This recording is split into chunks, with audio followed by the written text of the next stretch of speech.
Bab 13 Sukacita, alur cerita Swallowed Star. Pengajar Bai yang tidak bisa membantu tetapi bertanya, saya telah sangat hebat tentang hebatnya teknik Daoyin, tapi sebenarnya seberapa hebat teknik itu? Bagaimana cara meningkatkan proses pelatihan energi genetik? Pada saat ini, seorang pria paruh baya dengan rambut mulai memutih berkata, Bai Yang, aku akan memberitahumu seperti ini.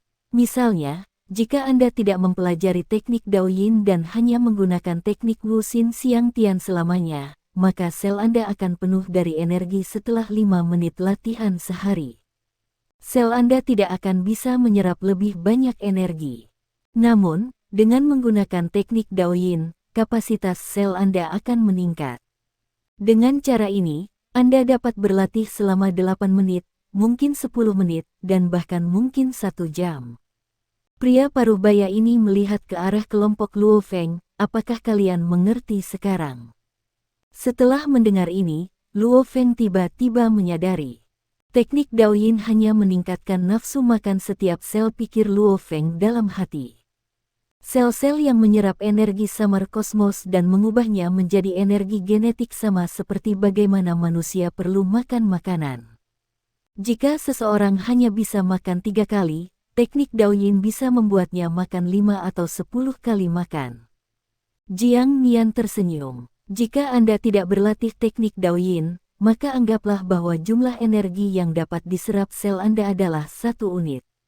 Begitu Anda mulai berlatih teknik Daoyin, jumlah energi yang dapat diserap sel Anda bisa menjadi 2 unit, 3 unit, atau bahkan mungkin lebih.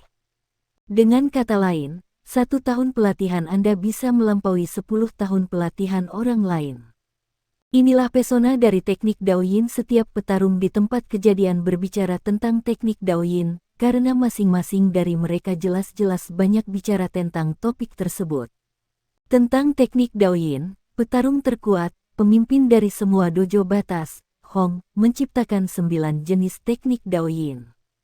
Jika Anda bergabung dengan Dojo of Limits saya dan memberikan kontribusi yang cukup untuk dojo, maka Anda mungkin memiliki kesempatan untuk mempelajari teknik Daoyin kelas atas ini. Semua petarung tertawa dan memikat Luo Feng dan kelompoknya. Semua kekuatan besar di bumi berharap memiliki lebih banyak pejuang di negara mereka.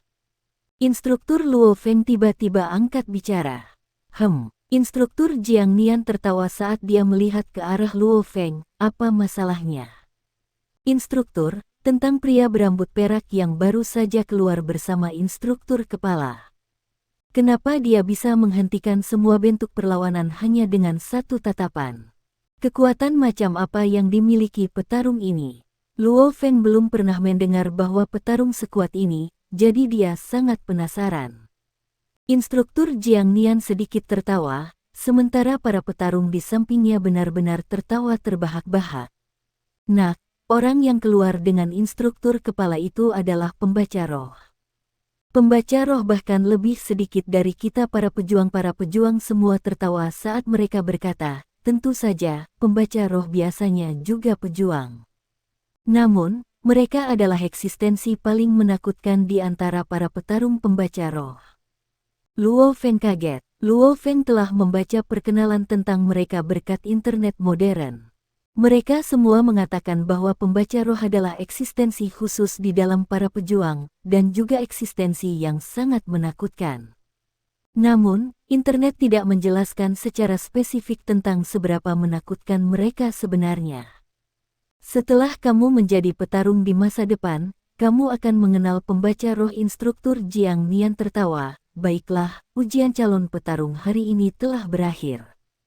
Kalian bertiga juga bisa pulang. Yuk, pastikan Anda mencap tangan kontrak Anda di dokumen Anda. Kami akan menghubungi Anda dalam beberapa hari. Baiklah, kalian bisa pergi sekarang ya. Instruktur Luo Feng, Yang Wu, dan Bai yang berbalik dan meninggalkan aula pelatihan. Mereka dikawal dan diawasi dengan cermat oleh penjaga yang memegang senjata saat mereka meninggalkan sektor tersebut. Pintu masuk sektor Mingyue. Luo Feng, Yang Wu, dan Bai yang semuanya tersenyum cerah. Nama saya Bai Yang, dan saya dari Akademi Militer Top di Jiangnan. Keluarga saya tinggal di kota Yangzhou, jadi saya mengambil kesempatan ini untuk mengikuti ujian saat liburan musim panas. Bai yang mengulurkan tangannya ke Luo Feng dan Yang Wu untuk berjabat tangan. Saya senang bisa bertemu dengan Anda, dua akademi militer top Jiangnan. Luo Feng berencana pergi ke sana. Luo Feng tertawa. Nama saya Luo Feng, dan dia Yang Wu.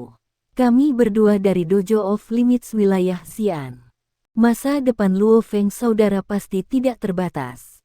Tidak banyak orang menjadi pejuang bahkan di kelas elit kami di Akademi Militer Bai yang dengan senang hati berteman. Untuk Luo Feng menjadi calon petarung di usia yang begitu muda, dia bahkan lebih senang menjadi teman. Luo Feng mungkin menjadi orang yang sangat penting di masa depan. Yang Wu tertawa di sampingnya. Jangan bicara terlalu banyak. Ini pasti takdir bagi kita semua untuk lulus ujian di tempat yang sama di hari yang sama. Hari ini hari yang baik.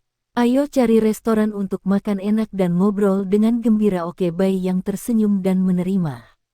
Ayo pergi. Luo Feng juga tertawa. Mereka bertiga baru saja lulus ujian calon petarung dan sangat bersemangat. Mereka memilih sebuah restoran dan makan siang bersama, dan kemudian berpisah kembali ke rumah. Luo Feng minum minuman keras hari ini dan sedang menunggu untuk melaporkan kabar baik kepada keluarganya di kereta bawah tanah. Namun, terlalu banyak orang di kereta bawah tanah. Dia takut jika dia mengucapkan kata-kata lulus ujian calon petarung, dia akan menimbulkan keributan. Yah, belum terlambat untuk menelepon setelah aku keluar dari kereta bawah tanah. Setelah mengambil jalur kereta bawah tanah, satu ke stasiun Jalan Zhong'an, akan membutuhkan waktu lama untuk berjalan ke jalur 11 di stasiun Jalan Zhong'an. Aku akan memberitahu ayah, ibu, dan saudara laki-laki sekarang. Luo Feng sangat bersemangat sampai sekarang.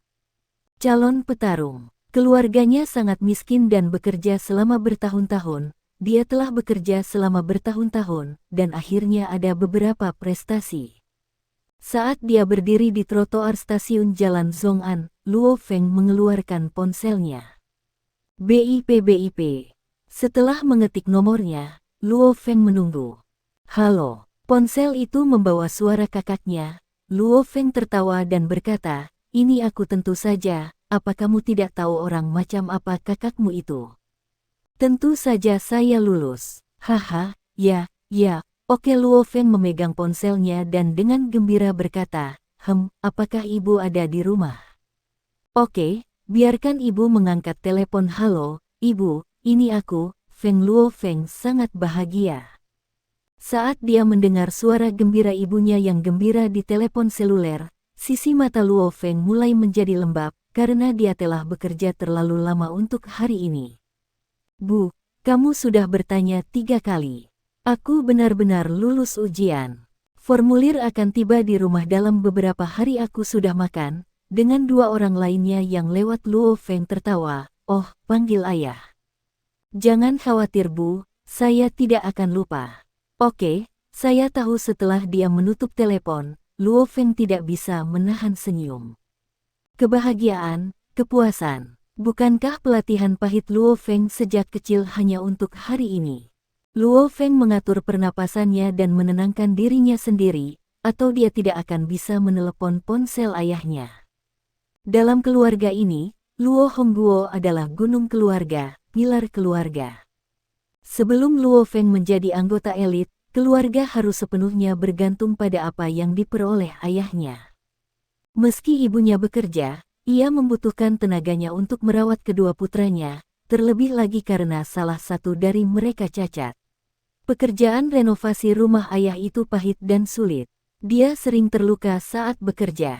Ayah, mulai sekarang, kamu tidak akan pernah mengalami pekerjaan yang melelahkan seperti itu lagi, pikir Luo Feng dalam hati. BIP. Sebuah suara datang dari ponsel saat Luo Feng menunggu ayahnya menjawab.